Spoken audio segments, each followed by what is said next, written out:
Hai teman Anggi, gimana kabarnya? Aku berharap kamu semua masih terus dalam keadaan sehat walafiat ya. Dan masih terus semangat dalam mengarungi kehidupan demi mewujudkan mimpi. Teman Anggi, seperti biasa ya, aku mau ucapkan terima kasih banyak teman Anggi.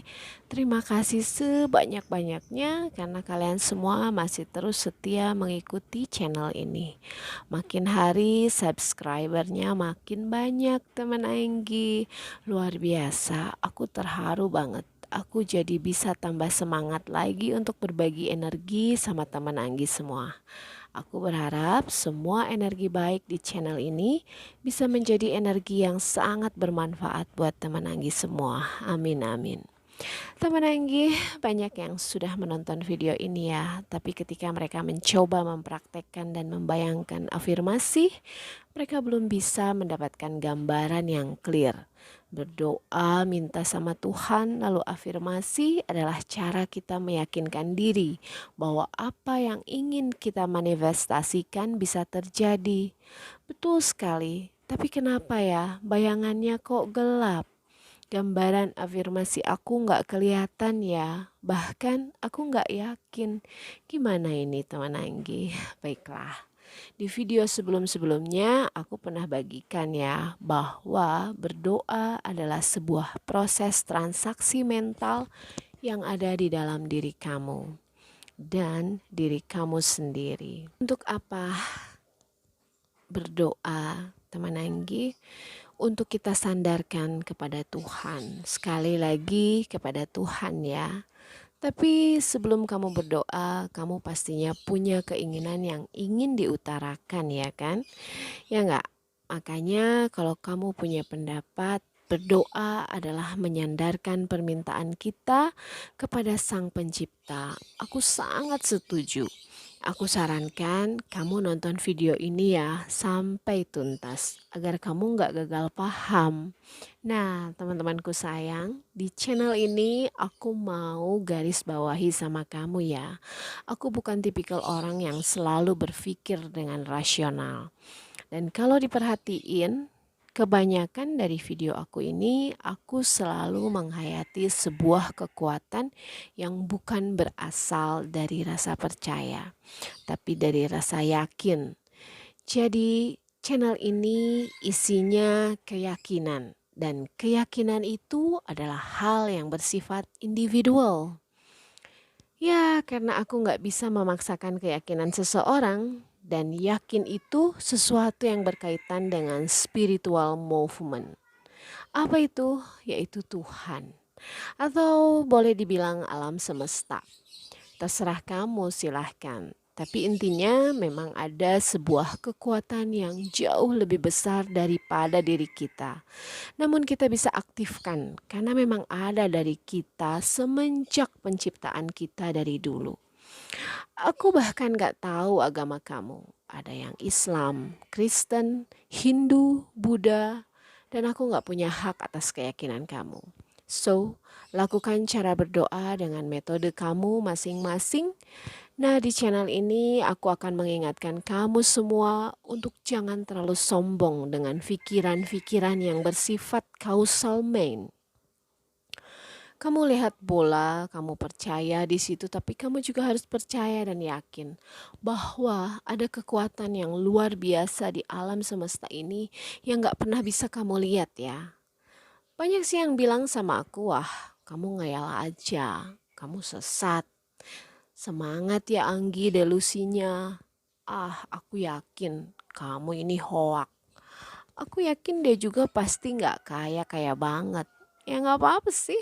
Itu pendapat mereka yang selalu bersandar dengan pemikiran logika. Tapi sekarang aku tanya sama kamu teman-temanku sayang. Bisa nggak kamu lihat energi? Nggak bisa kan? Sampai mata kamu julingin juga.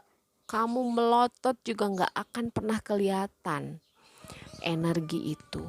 Padahal energi adalah sesuatu yang sampai hari ini menjadi teman kita. Teman-teman Anggi yang tersayang, lagi-lagi dia selalu ada di sisi kita dan selalu menemani kita. Jadi teman Anggi, kalau kamu afirmasi nggak kebayang, mungkin bisa jadi proses transaksi mental yang ada dalam diri kamu dengan diri kamu sendiri itu belum close deal. Jadi nego kamu kurang jago nih teman-temanku. Contoh ya, kayak gini nih, aku bawa mobil mahal, tapi aku nggak ada duit. Bisa nggak sih? Nah, di sini biasanya logika dan keyakinan itu bertempur. Mereka lagi beradu argumen. Makanya aku bilang sama kamu, harus clear dulu apa yang kamu inginkan. Clear apa sih sebetulnya yang kamu inginkan? Aku udah clear, aku pengen mobil, tapi mobilnya kabur dulu gambarnya. Dan rasanya hatiku resah, aku nggak tenang. Apa iya sih aku bisa dapat itu? Oke, seperti sekarang ya. Aku akan bercerita berdasarkan kisah nyata ya. Bagaimana seseorang yang mencintai Tuhannya, dia bisa memanifestasikan sebuah wujud yang di luar kemampuan dia.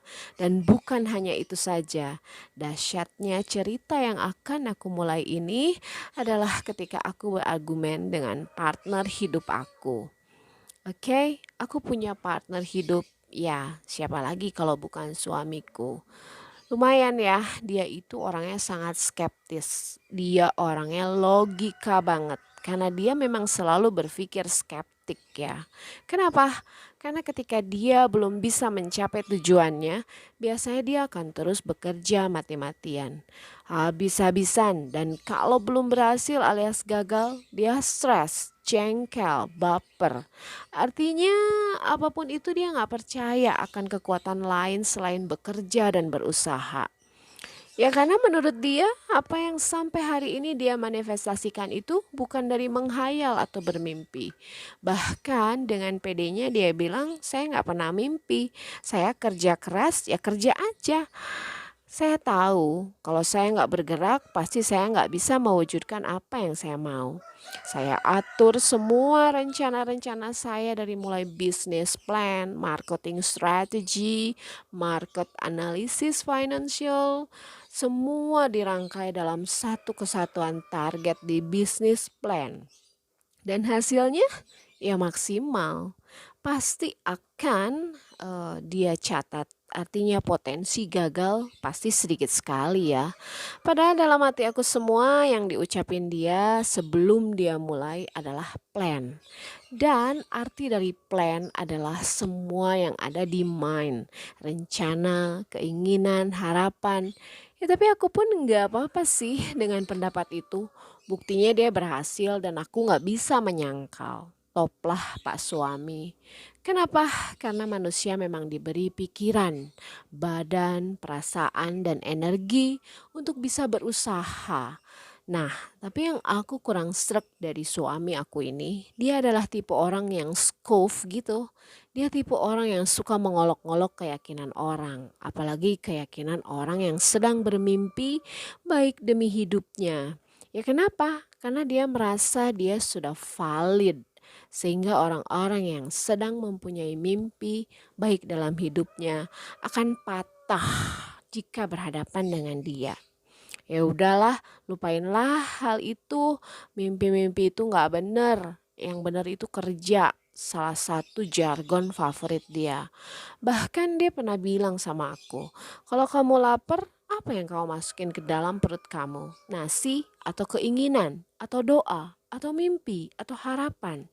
Nasi yang membuat kita kenyang, bukan harapan, bukan keinginan, bukan doa, dan juga bukan mimpi. Tapi teman-teman aku nggak setuju kalau makanan itu hadir bukan dari keinginan tubuh.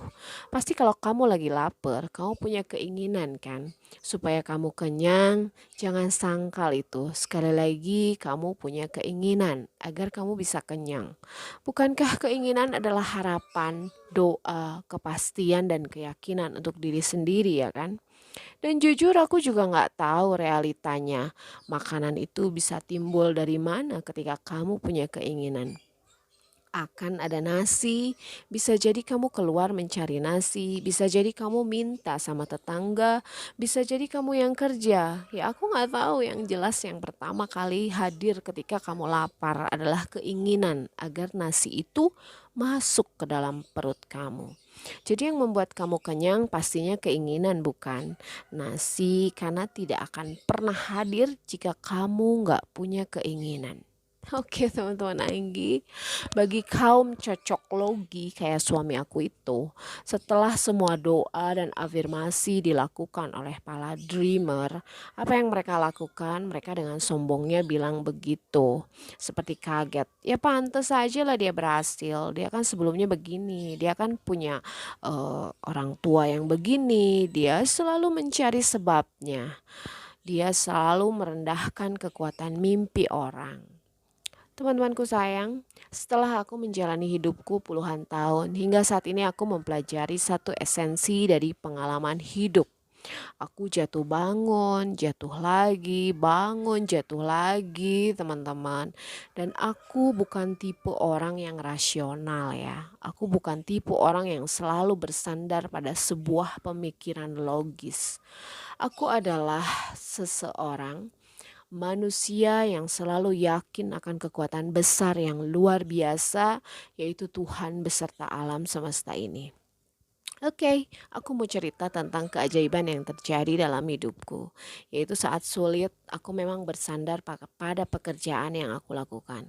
Saat itu saya bekerja di sebuah perusahaan asuransi dengan banyak sekali motivasi hidup diajarkan di sana. Dari mulai pagi hari kita setting goal, kita mimpi hari ini mau ngapain, esok dan 1 minggu ke depan, 1 bulan ke depan dan 1 tahun ke depan. Semuanya harus dituliskan di buku Dream Goal namanya. Dengan kegilaan yang aku tulis, aku menulis sebuah rumah impian. Dengan ruang tamu kecil, TV besar, dapur beserta kitchen set coklat, ruang kamar anak dan 2 tingkat, dilengkapi balkon untuk melepas penat. Banyak sekali yang aku tulis di sana. Namun yang aku fokuskan adalah sebuah rumah, teman-teman. Karena memang kami masih jadi kontraktor saat itu. Kontrak berpindah-pindah wilayah.